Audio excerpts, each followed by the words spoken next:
As Barbados transitions to a republic, many voices, many platforms, many views shared force us to confront our centuries-long reality of an inheritance of division. The continuous struggle for identity has been fueled by a legacy of colonialism, slavery, racism, classism, miseducation, religion, and politics. This underbelly of the good old Bajan way stands on the brink of being challenged in a way never before experienced, even in the wake of rebellions, riots, labor disputes, or heavy political defeats as experienced by both major parties. This new revolutionary thinking requires an abandonment of traditional ideas of right or wrong, as these concepts are often left to the individual with no influence or concern by or for the wider society. A 21st century Barbados must now make decisions based on them being productive or counterproductive to the vast majority of its citizens' goals and aspirations. This is not to stifle or in any way suppress individual thought, but is intended to steer our actions towards the common good. The artistic community has always been ahead of the rest of society in this respect.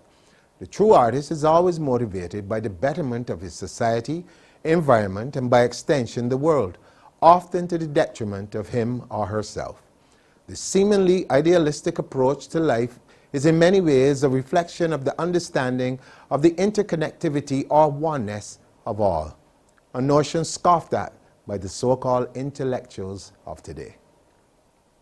However, the National Library Service continues through its programs to reach out to the society, to educate, inform, and enrich the lives of all Barbadians. It has been, to my absolute delight, a beacon in shaping the new national consciousness in quiet but effective ways. A wide array of projects are executed daily, beyond reading, and they must be commended for their efforts. One such project has been their continuous use of poetry to celebrate both parochial and internationally recognized days. This remains a unique feature that promotes the literary excellence that is to be found on these shores. 8 world-class griots are to be featured on November 25th, virtually on all of the library's social media platforms. This is not to be missed, and I encourage all Bajans at home or abroad to join us then for a night of illuminating poetry. As we bring the circle to completion as a unified nation, let us always see ourselves as one family, focused on the well-being of all, proud to be the gem of the Caribbean, aspiring to be the light of the world. God bless you all. Enjoy the evening's event.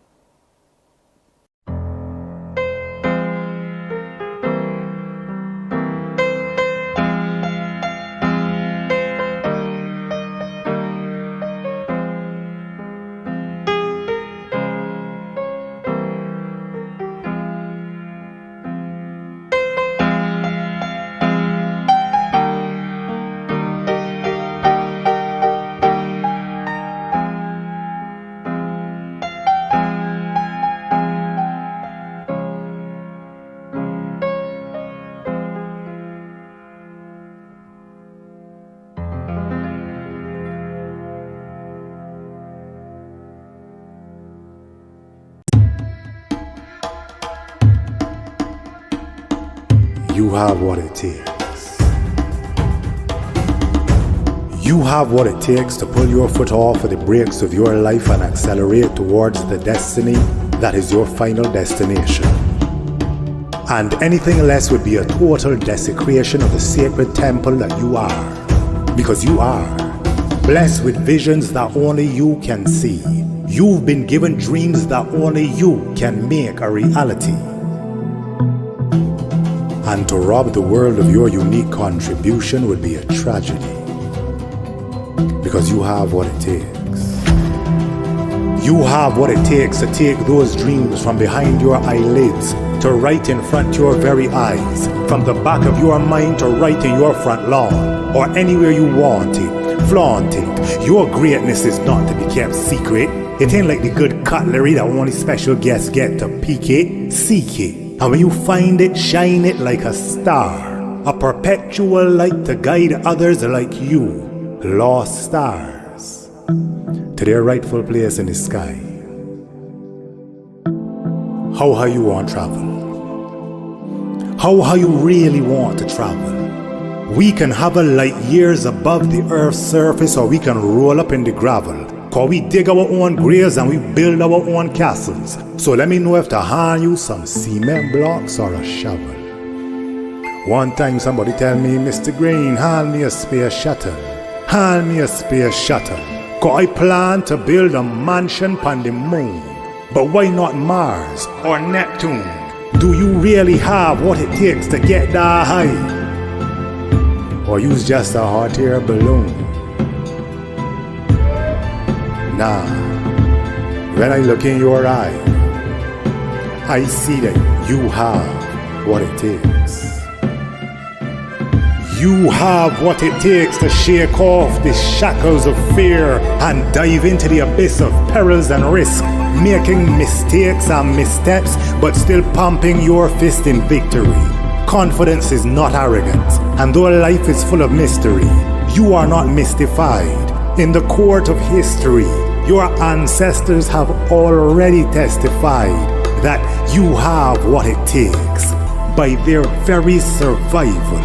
When death would have been an easy escape, your ancestors expressed their faith that you, their descendant, would one day wake and take your rightful place in the race. Firm and forceful, but full of grace. Through your tongue, your ancestors taste success.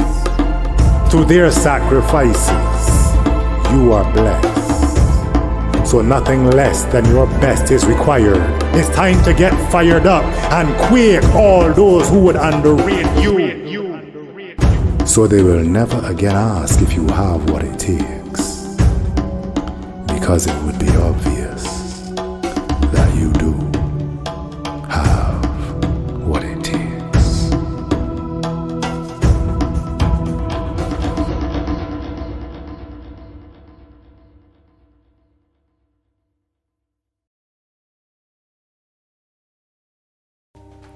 Think it's sweet? Don't fool yourself, people. We season deep. Every time them used to pepper we with the whip, they would slip salt into the wounds just so that we would keep preserved in a state of fear and paranoia like sheep. Boy, you think it's sweet? Don't fool yourself, people. We season deep. So deep the seasoning of slavery may be impossible to taste, but it there. You could feel as free as a bumblebee, but actually you are confined like a corpse in a grave if you don't understand how the enslaved are turned into slaves. On August 23rd each year, we pause to remember the transatlantic slave trade. But even though they ended the trade in slaves, remember that slavery continues across the world today in many ways, from human trafficking to wage slavery to slave mentalities that remain from the old time days, manifesting in the way we think and behave today. You thought you was free to just be? Cause you don't see that slavery has outlasted the chains. But if we really want to see change, then we got to get this in we brains. We got to understand that you can capture a man and put him in chains, but then you got to work on his brain to turn him into a slave. And once we overs how a slave is really made, it gonna be action time again. They got multinational corporations with more loose change than the GDP of the entire country. And they investing their money into media vehicles which capture the minds of the fickle, salt and pickle them in brine for preservation, so that once they're locked in, logged on and tuned into the enslaving station, you could talk chalk, them ain't left in the plantation. That is the reason that the mission of our cultural organizations must be to build a cultural foundation for the further emancipation of the people and a national cultural psychological resistance to colonization 2.0. Say no. From Bussa to Tucson, Tall Pass, Climate Pain, reminding us again and again and again that they might have had we one time, but not all the time. So every season of emancipation, we should be able to look back upon the year and see how much we grow. The systems of slavery that driving we must lose momentum and slow. And going into first, second, part, reverse. We reach the point of no return. With some energy to burn and a race to run. It gonna be action time again. And it gotta be collective action. Even if we got different factions, everybody got their own little fraction to hold down. And in every nook and cranny and corner and town, they gotta be singing one song. Because it's one song that we want and one song that we must get. But even though we holding together strong, we must be able to tell one another when we're wrong.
My name is Cindy Celeste, and this piece entitled Roadworks is about all the questions I have observed while we've been on the road to Republic.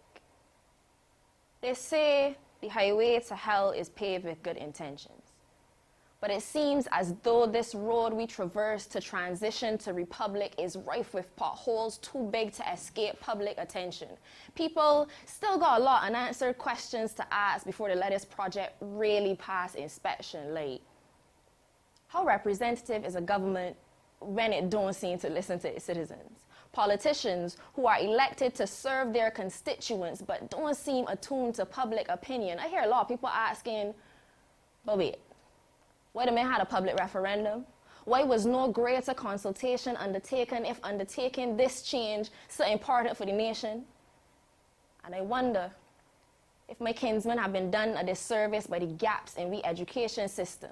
If we could blame the public for their outrage at the lack of social engagement after we is the ones that fail to really arm them with all the information. Because for my one part, I could fathom the discomfort of disillusionment from feeling left out of such a big decision. Even though I know it ain't really got nothing to do with inclusion. More that after almost 30 years of having the same conversation, we fall into the trap of thinking that this should be a foregone conclusion. So the road to Republic get put under construction. And people want to know which British royal flying in know that we rushing to spruce up this street all of a sudden, hoping that this ain't just another surface fix for all the deeper systemic problems. Because by now we accustomed. We must be accustomed to the supposedly good Samaritans who does come to fill up the craters and cracks by shoveling in loose Barbara Green and patting it compact only for little rain to come down and wash all the progress down the drain and left me with a gap with more pothole to complain about. People just want to know how it is that we leaders could fix them mouths to make declarations on we behalf when half the population didn't know what's going on, can't get the process understand, can't process the ramifications, improperly equipped to address the situation at hand. I know what I mean well, but this nation could go to hell in a handbasket if its people feel like the powers that be does just be keeping secrets. You can't try to affect change in a mindset and people not begin to notice it. So if we so hell-bent on actualizing independence, we forget to get the informed consent from the constituents. What's the message that we end up sending? It's all well and good to want what's best for your people, but people ain't receptive to feeling force-fed, so we got to be careful that we ain't demonizing democracy and making what is meant to be a step forward into a reversal of progress. Got to be careful that we ain't taking actions based on hasty assumptions and being tone deaf. If we want to engage the entire populace, we gotta do a better job of putting to bed the unrest, so the path to we freedom ain't just smooth on the surface.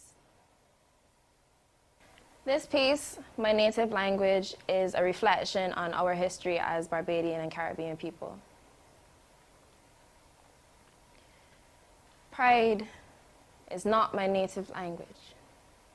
For far too long, subservience has been the saliva of my people, inundating our mouths with submission to unteach us of the rebel blood running through our veins. Pride is not my native language. They tied our tongues when they shackled us, chained our chakras and infiltrated the links in our DNA with a super strain of, yes, massa bacteria. Pride is not my native language. It becomes so easily stuck in our throats like the sounds we do not know or remember, like the fevered pulse of Igbo and Koromanti and Ashantiwa, like the ashes they have raised to ashes that can only rise again as phoenix in hushed tones. Pride is not my native language. It has been systematically erased and replaced with words that match the color of the public face and align with the facades of a freedom that we fake rather than feel. Pride is not my native language. It was silenced in slave raids and Middle Passage suicides. It was sold dirt cheap and beaten to its knees. It was subhumanized into endangerment and whipped to death. Pride is not my native language.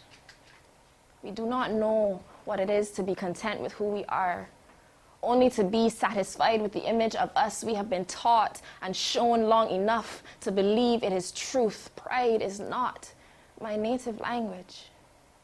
But curricula attempt haphazardly to reinstill the mores of a pride which they cannot describe accurately before our indoctrination into self-loathing is too far gone for it to matter to most. Pride is not my native language.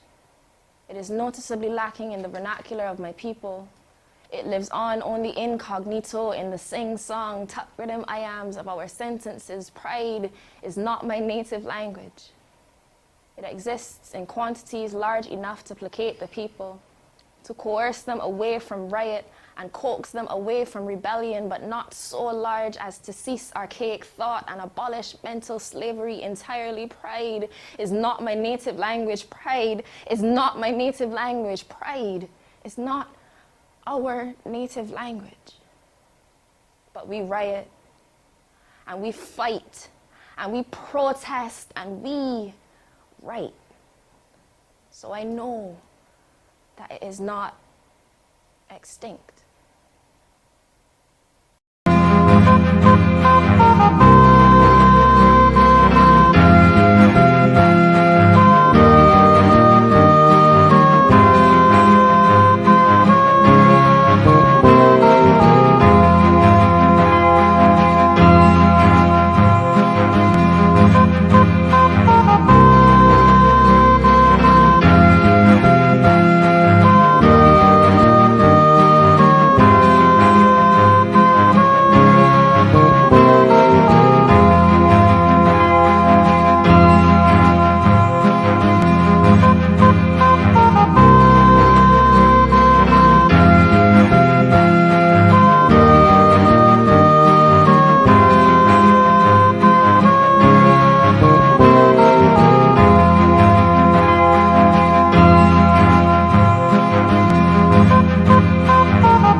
I am Dio the Poet.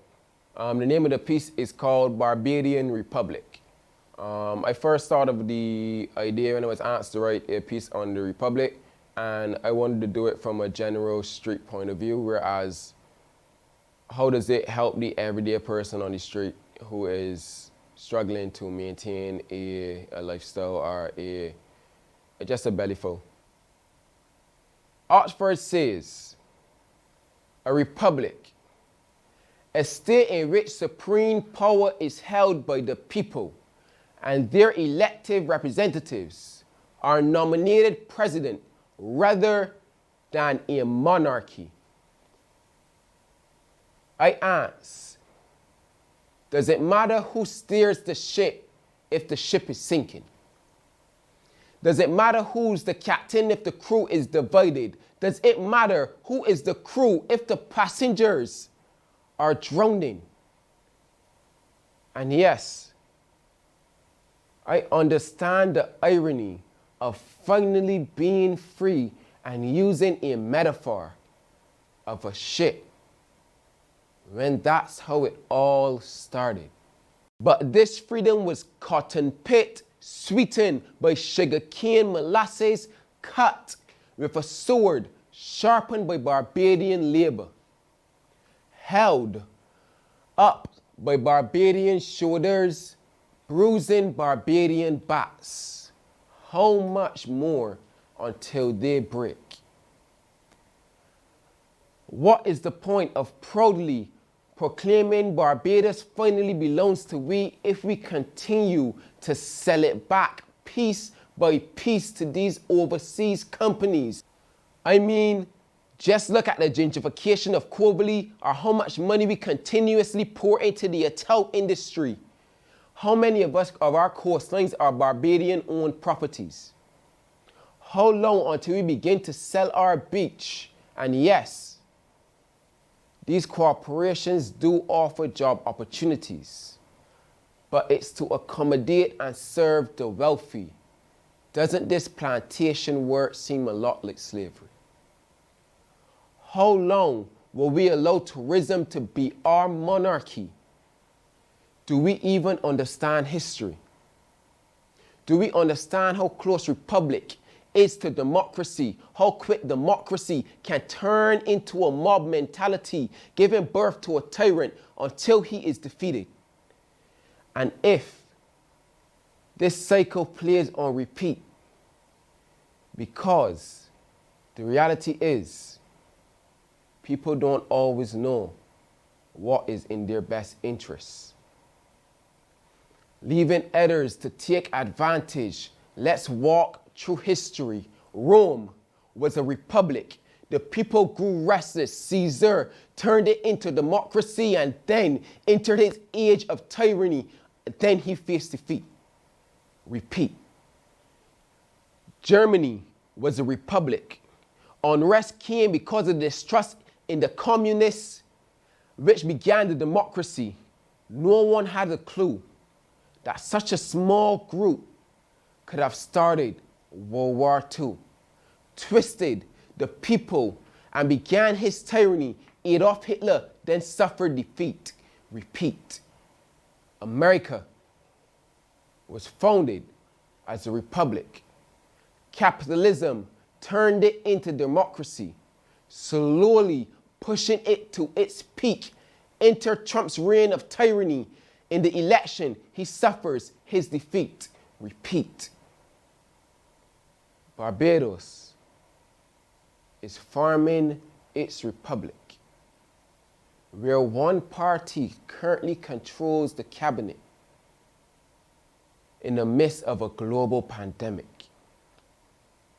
The state of the country is in mass panic. For so long, we haven't known what certainty is. It's hard for me not to notice the similarities between us, Rome, and Germany. It already feels that we're entering into a democracy, leaving us one step away from tyranny. I feel powerless in my own country. People can't decide if to take or not take a vaccine. All it takes is for one person to promise salvation, and then deliver the country's citizens some kind of peace, and that one person will have their unflinching loyalty. I will be the first to admit that this scares me. I do not feel free. Tell me again, how does becoming a republic benefit the current situation in the country? How does it eliminate the panic? Does it matter who steers the ship if regardless you are drowning on it?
This poem is dedicated to my island Barbados. It's called Broken Trident. This broken trident is me, is you, is island blue, yellow, and black, or god of oceans sitting on a golden sun, the last flying fish. Neptune's fork lightning, a broken path through history. We no longer sail on perilous seas. Poseidon meets Yemanya in her blue glory. Mythical yellow in between, aquamarine, broken, black, but proud. What does it all mean, decolonizing the mind through independence? Captured in our flag, we hold this broken trident up against the wind. Road to republic, the beginning, not the end of a new chapter.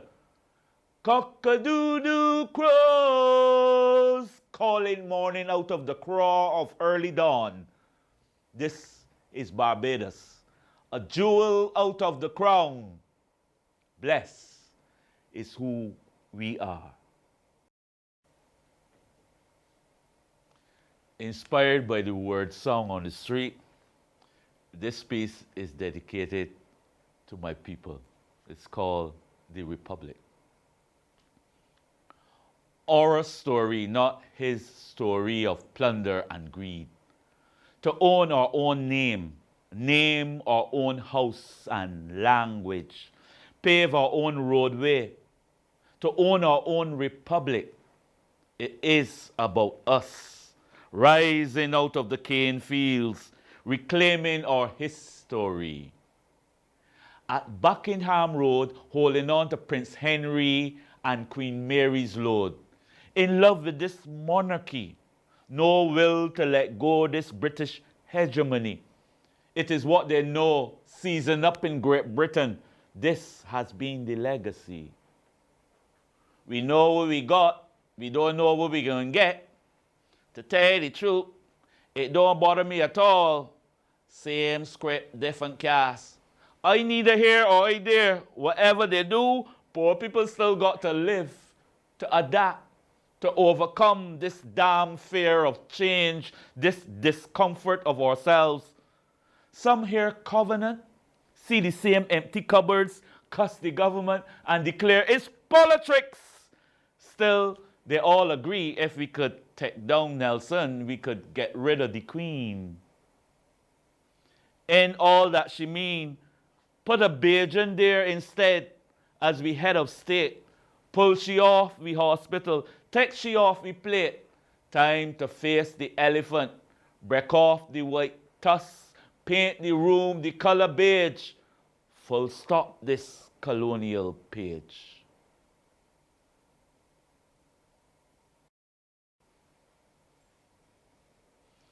My people seem to know more about the pandemic than they know about the Republic. So we put this poem together. It's called I Am Republic. I am Republic, not a pandemic. I am the epic epidemic that we all need right now, not tomorrow after the sorrow of COVID-19 more years down the road.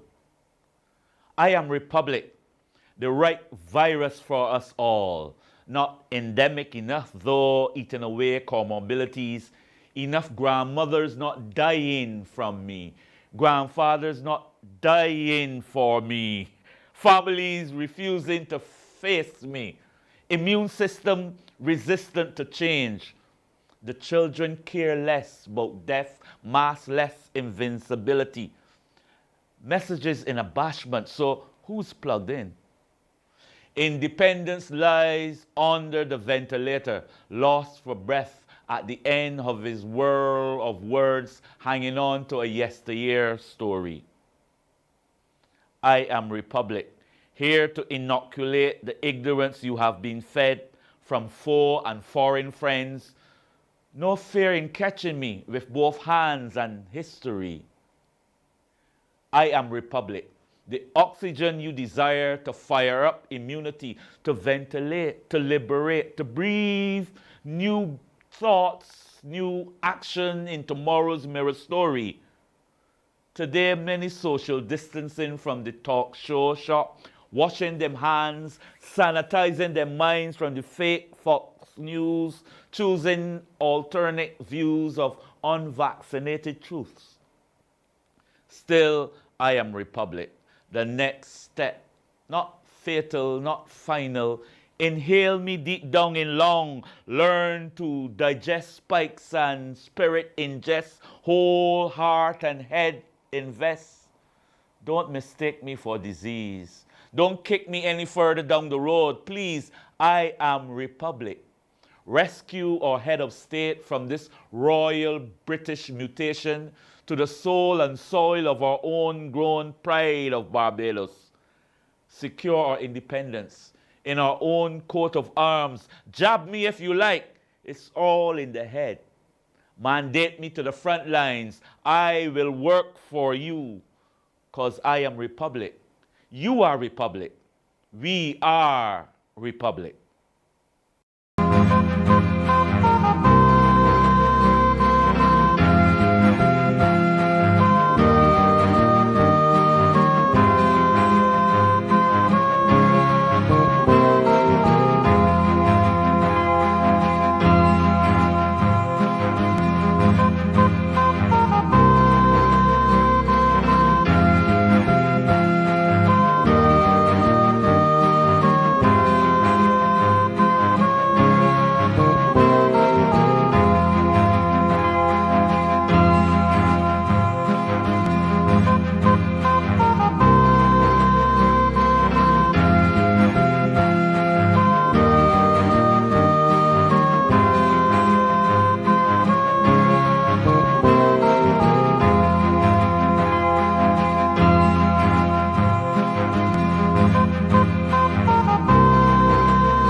I'm Storm of Cupid, and this piece is called Origins.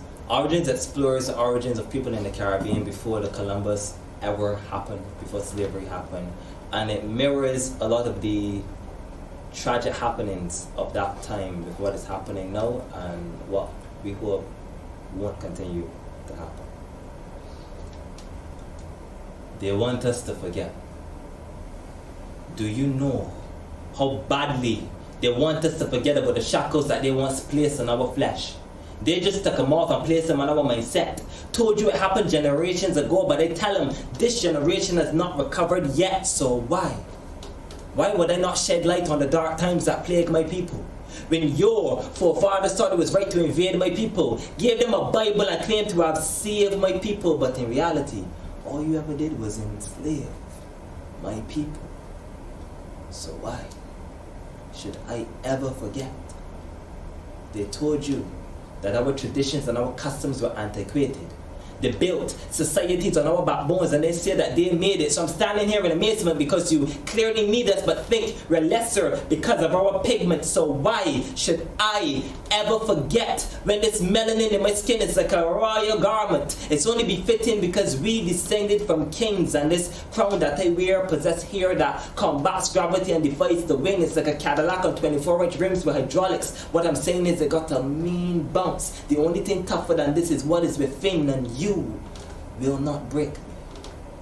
I will not be defined as the man that your ancestors tried to make me. I will not let my wife be defined as a black woman who is always angry. I will not cower or bow in the face of your racism and your bigotry. Why is the word thug only used to describe black on black violence? Why when the Arab shoots up a school, he's seen as a terrorist, but when a white man does it, he's placed in an asylum? I need answers and I can't seem to find them. There's a fine line between what's right and what's legal, and the latter has never been in favor of my people.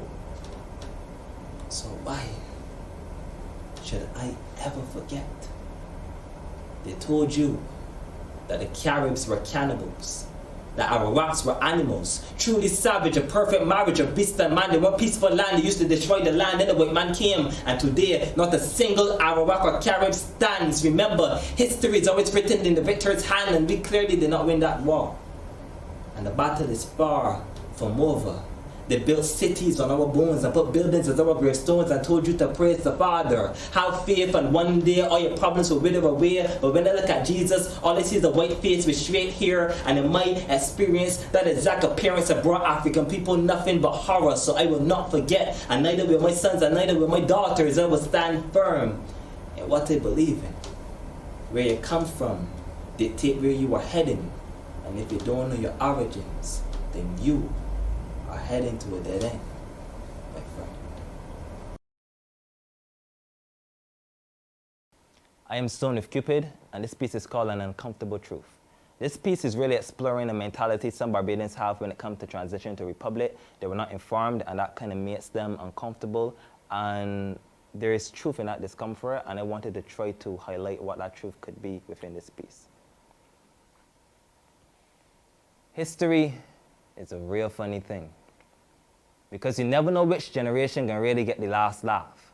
Now, in the past, our paths crossed for many reasons. Blacks and whites both trying to earn their stripes, making a zebra crossing out to this road to freedom, only stopping to allow the children to cross into a better tomorrow. Where untold horrors now scream from pages, where lips are no longer stitched shut by the elite. They don't speak from textbooks to put forth their cases. Knowledge is the basis of change. So I guess education is really the eradication of ignorance from the brain. When you're taught how to think, then your thoughts become linked to another's awareness. You become a zombie, completely brainless, looking to eat, wondering where the next brain is. It is kind of the same with a country or a state. Now, one could debate that you're not truly independent if you're dependent on another to create that identity. Well, if that's the case, you're only as independent as they allow you to be. So for me, to become a republic, is to publicly break away from the monarchy, but honestly, I don't know much else. All I know is if you let another define who you are, then you will never know yourself. I can't tell how it's gonna affect the distribution of wealth. I can't tell if a terrorist attacked Barbados if the monarchy will still help. I can't tell if this slice of tropical heaven is gonna become hell. I can't tell you anything for sure. But I do know that the sandy shores we walk on now have the footsteps of our uncertainty embedded on the surface. Because how could a country that was one of the first layer societies could decide to build an economy out of attracting tourists when for centuries blacks served the whites while demanding better wages? Now centuries later, blacks still serve the whites while demanding better wages. It's a different chapter in history, but really it's the same information on all these pages. Barbados has always been a place where the rich and elite come for a retreat, while the poor man make their time here feel like the greatest experience of their life. When did our pool of natural resources become so dry that we decided it was better to dive into an oasis of dependency, one where we backstroke against the current, hoping to keep afloat our currency? Look, I currently rambling, but this Republic thing kind of feel like we gambling with we future. Playing Russian roulette with a war vet and he's the shooter. Politicking a guessing game, but we done pulled the trigger, aiming for the head of state. I know it is innate to fear the unknown.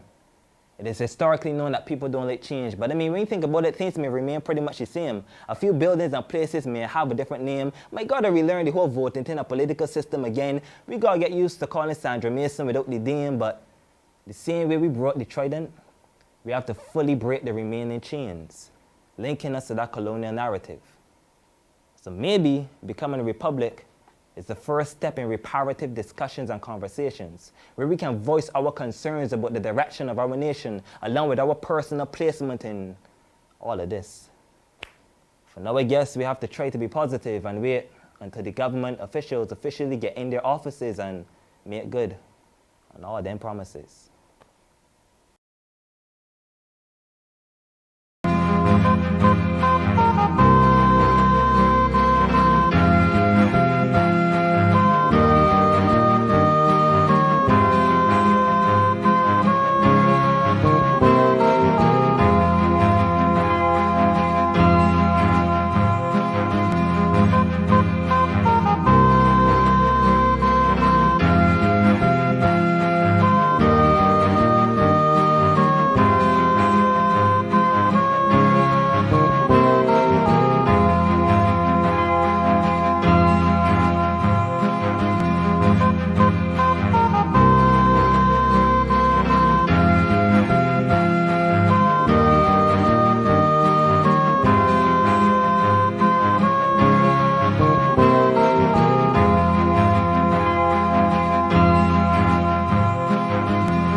I am Raquan Haynes, and this piece is called, man, this one different, yeah. And it's speaking about the society and the personalities within it, seeing the Republic truly as different. This one limited by powers, I mean. This one different according to the American dream. This one gonna spark a whole new culture, see a society. I tell you, check it. It balances the weight of the majority. In both ways of a Libra, or in every way it seems that this goal, this opportunity goes as far as astrology. The conclusion of a monarchy. Nevertheless, still kings and queens, if you know what I mean. Blood still royally runs deeper than the Black Sea. I would say we never took a back seat to that quality. Man, this one hard, yeah. According to critiques, and it will take more than some cooking with gasoline to change our reality. This one inevitable, like the Greek cycle, and it will take the revival of Charles Darwin's theory to assist we. For this one is a Rubik's Cube in a pyramid of complexities. This one like alchemy, man, sorcery. Call it a Frankenstein scheme, made for good but still a monster it seems, to try to electrify the economy. Revitalize society with potential of the opposite, the potential to create an anarchy. And me, and we, I don't really want to dictate the pace, but I telling you, I hear from someone weird, from someone say that dictatorship, that's just a ship away, waiting to land. Just see that they seek a way to seize a wave anchors ready to hold their voice scripts on society. And I telling you, because honestly, I don't feel we can handle another man of steel, Hitler or Mussolini. I mean, if so be it, left off the Soviet. Keep the unity. Yeah. Unity like, but still on like Burke and Ernie. I beg, I pledge thee like Irving Burgee, that F Republic. Make sure the public know what it's like to be really free. So don't spin it, fidget, your Charles Duncan only Bridget. I mean, embrace it, then brace it with steel. I appeal, not appease. My future Republicans, just telling you that this one differently.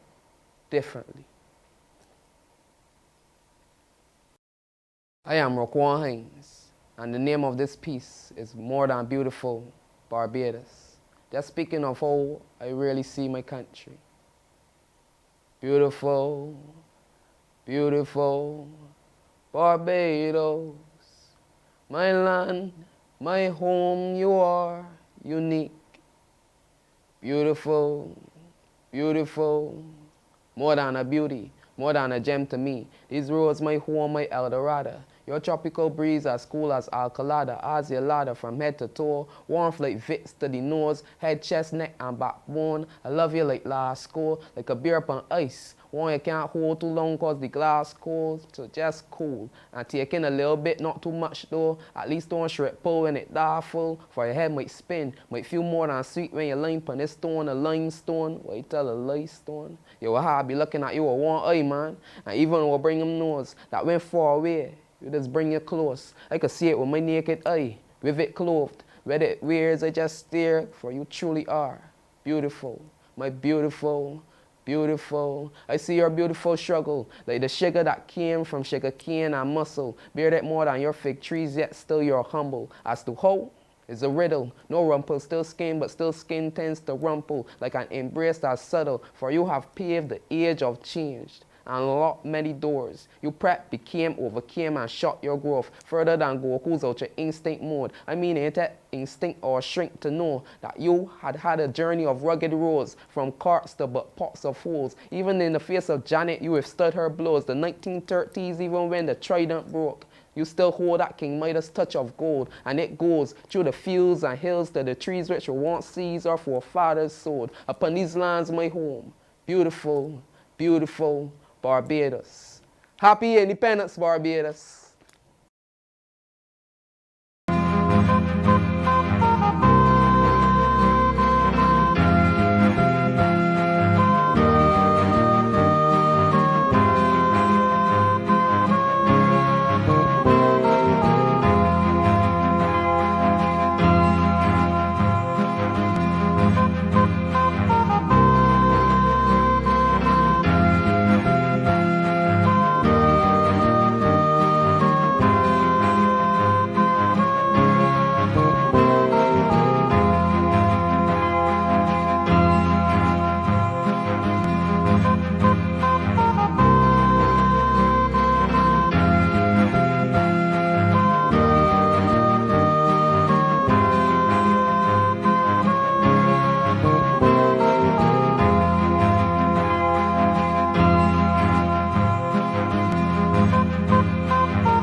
I am Irija Hawkins, and the name of this piece is Slanderous Slur. It's about how the call to action for Black people to stand up is often misinterpreted.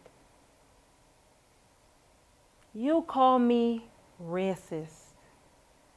You call me racist because I choose to put my race first, up to better them when at their worst. You call me racist because I don't flock to you to quench my thirst. But what I slaver for, you can't even begin to provide. I salivate as I anticipate the uplift of the Black community. Become aroused when I see my people living in unity. I love to see my people living in love, educating and encouraging each other and giving thanks to the Most High above. My sole goal in life is to snatch our political, economical, and mental freedom back from the obvious supremacists. So you call me racist. I am a racist for wanting separation. No, not segregation, separation. For wanting my and encouraging Black people to have their own, manufacture their own cones, construct their own homes, and support businesses of their peers. We don't need to run to the others for every little trinket. In doing that, we don't fortify our ownership. We sink it. I once read a quote stating, "Don't shop where you'll never be hired." But for some of you squares, hearing this is akin to having a tooth pulled, because how dare someone suggest you sustain and support your own people, especially when others are ready, willing, and able to sell you everything you crave. But if you ain't careful, they can sell you dreams, goals, gold, luck. They may even sell you a slave. Stop calling me racist every time I attempt to elevate the shameful status of my race.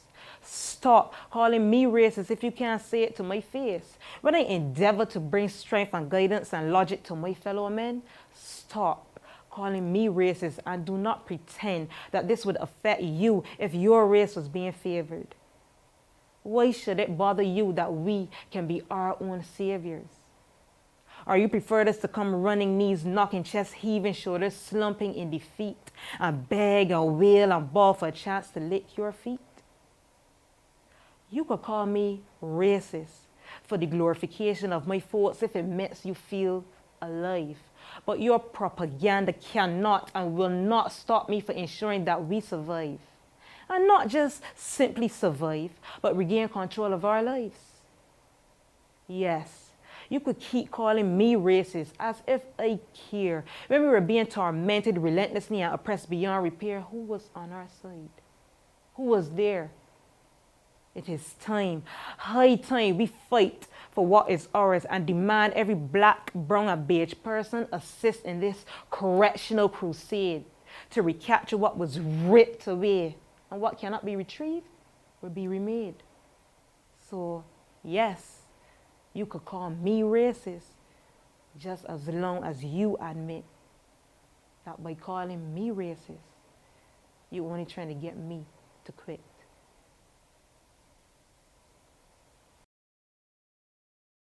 I am Irija Hawkins, and the name of this piece is CFI, Crying for It, and it's about the importance of revisiting history in order to attain freedom. I ain't gonna lie and say that my mind don't have one track sometimes. I go off track sometimes when I see the dimes that are black women and men mentally stimulating me to the point that I feel like lying for it, because they're crying for it. But not just because of aesthetics, but because of genetics. We are so genetically superior that the envious and unscrupulous became jealous and instilled pernicious mindsets into every black man, woman, child, and fetus, making us lust after lackluster folly and aspire to be Hollywood stars when we own the galaxy, causing us to look to the Creator to create a better picture, a happier ending than the one currently trending. But no one can be our savior except the black men and women in the mirror. So starting right here, right now, I'm educating my people on when, where, and how we can reclaim our wealth through revisiting history of self. Our history is rich with heritage on every page, but this has been obliterated from our minds to keep those confines on, to keep us confined in these terms and conditions that we just agree to, because we ain't know no better. But it's time we see that most of these day-to-day antics and semantics were copied from the barbaric bandits that brought us forcefully away from our mother country. We went from being underdeveloped by them to being enveloped in a crippling capitalist catechism, with the catalyst being the African slave trade system. Let me break down that equation into an easier explanation. Columbus didn't discover nothing. He went in a country and found people already living, and the French, the British, the Spaniards come in from his direct invitation, set up plantations and raped, wrenched the gold and souls from our people to fund their capital. I can still hear the cries from my ancestors as they were tortured, slaughtered, burned alive, barely surviving off slave ships to then be whipped, stripped of their African names, rights, and any claims, to be branded and then rebranded as James. Jessica, Henry. Our rich denominations being a distant memory, ancestors long forgotten and minds rotten with misinformation. People taught from slavery to emancipation, but it was actually from royalty to slavery to colonization to capitalism. Next to come was the pretense of integration, which was nothing more than flagrant fib and fabrication, where blacks were deluded into believing they were being included and accepted to toil tirelessly alongside those whose scars we still carry, whether the name changed to George, Liz, Beth, or Harry. The need and greed of Europe further impeded African development to the point that centuries later, we find ourselves in the same predicament. No recollection of self, wealth, or sense. The soft tissue damage has such an impact on their mental that the bones remain intact, but the cognition of knowing when they are being exploited is fractured, fragmented. Like our states of mind, if we think black on black crime could ever hold a candle to the bonfire of burning bodies brutalized under a particular monarchy. I got major respect for the kings and queens, you know, the ones with the natural sheen. The ones who carry entire nations between their shoulders and legs, who fought off many an onslaught, who never reneged, begged, or pegged us as bottom tier, because the top is where we belong and we could get back there. Some of our minds, though washed until white, could still differentiate between wrong and right, and know that the term land of the free that never apply to we. But that's until we get up and seize and depart from this disease like Toussaint would want. Like Buster would be fussy to see. We start inviting usurpers to enrich themselves off of we agony. If not, it can be forward, back to the same savagery.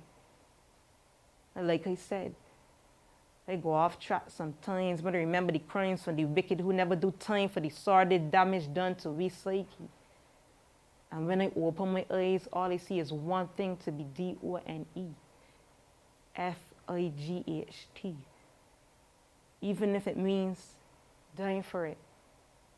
Because you see freedom, I crying for it.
Greetings! The two works that I have selected to perform are from my Unchained virtual concert. They are Colonialism Indebted and The Banana Man. I chose the works in respect to Barbados symbolically unchaining itself from the legacy of colonialism by becoming a republic.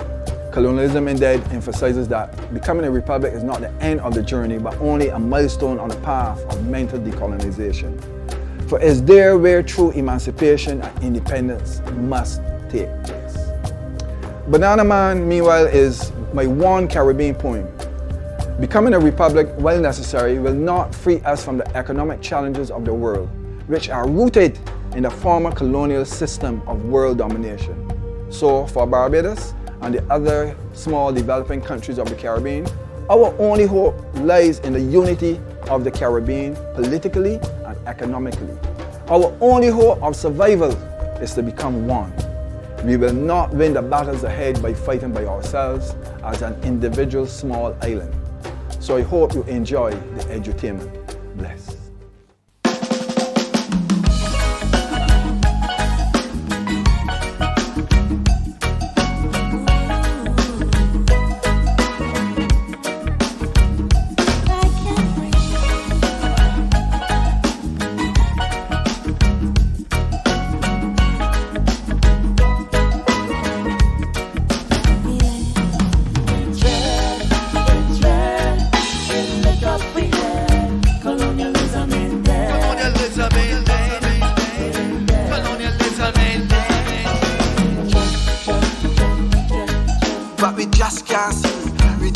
can't see themselves.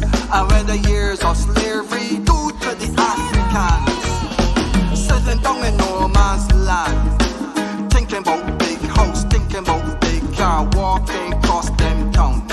And we walking, and we talking, feeling that the nation progressing. Cause airport done and big rocks offload for the building of them 4-lane roads. Cause we got enough banks and we got enough stores, and the government's promising a lot more.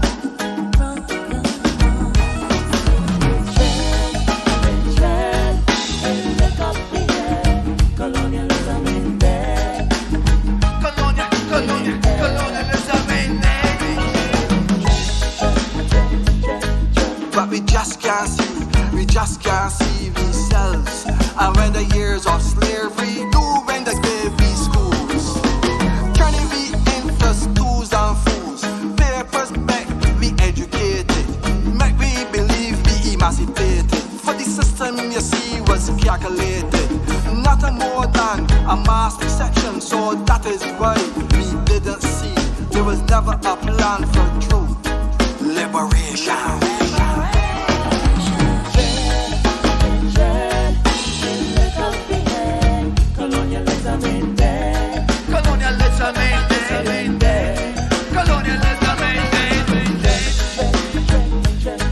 But we just can't see ourselves. And when the years of slavery due to all of me, walking about feel we free, while not still kneeling at the old wooden cross, looking up waiting in the glorified loss. While the trauma from the slave ship all waiting to be healed in we living souls. Don't cross the world, we marching for change, cause the time to walk them embedded change.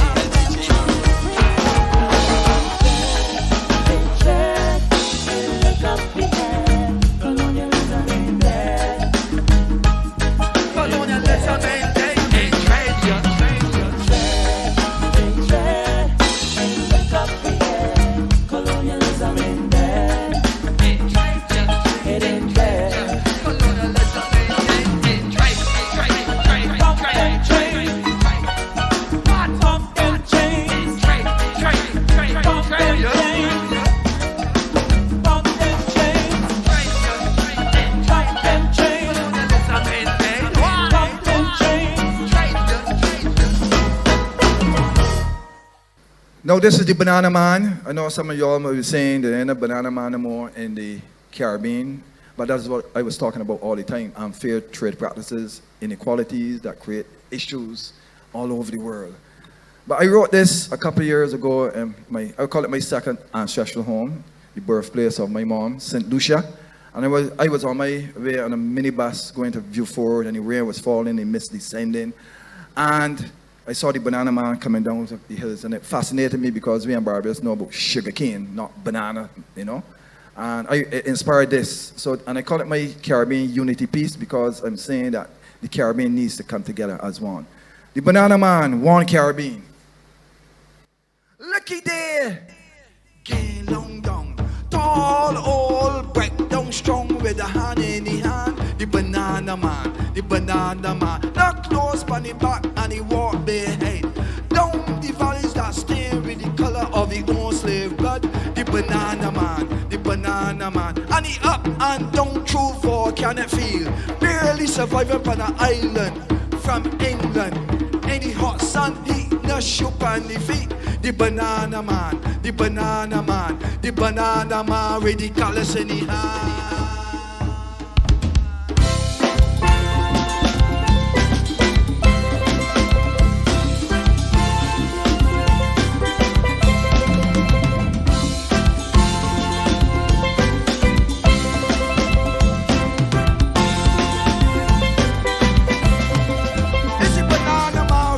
In the hand, sweating like the road in the rain. It's the season for hurricane, the roof still licking a hand a day would play. Each child is dying, but she ain't so fine. But ain't told with your mother ain't cash reselling. Competing with your brother and she says stop. Looking for $1, where the many people so he take what he get for the house to get back. The Banana Man, the Banana Man, the Banana Man with the colors in the hand. The Banana Man, the Banana Man.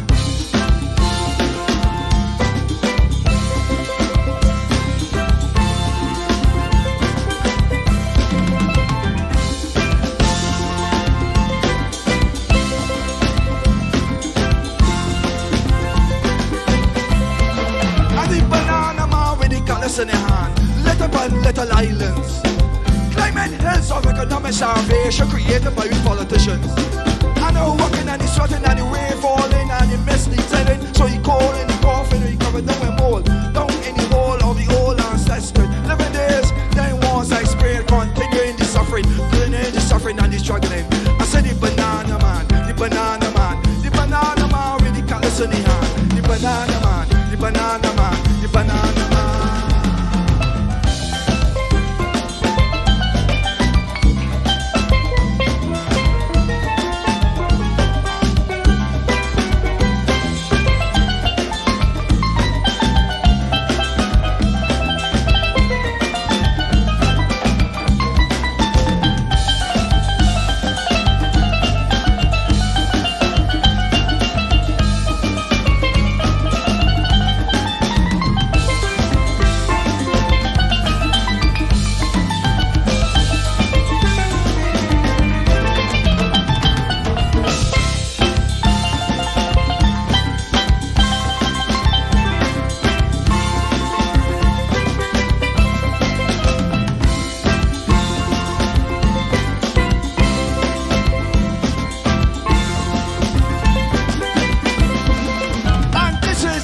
Of the Caribbean man, born and dead on these islands, run by Afro-Saxons, got education back then politicians, but now they just don't care about soon pay. Cause the banana man still walk along the slave trade days, but he walk along the years when he got the city hand. The banana man soon take a first stand. The banana man, the banana man, the banana man soon rise up with the hand in the hand. Join them politicians and unite, and unite, and unite the Caribbean. What? Unite the Caribbean. What? Unite the Caribbean. Say one Caribbean. One Caribbean. One Bahamas, Cuba, Jamaica, Haiti, Puerto Rico, St. Kitts, Antigua, Guadeloupe, Dominica, Martinique, St. Kitts, Trinidad, Barbados, St. Lucia, Grenada, Tobago, Guyana, Suriname. What? I said one Caribbean. One Caribbean. One Caribbean. I said one Caribbean. One Caribbean. One Caribbean people. One Caribbean. Hi everyone, I hope you enjoy the poetry and spoken word performances. Happy Independence Barbados and blessings to the new republic. God save our precious queen to in plenty and in time of king.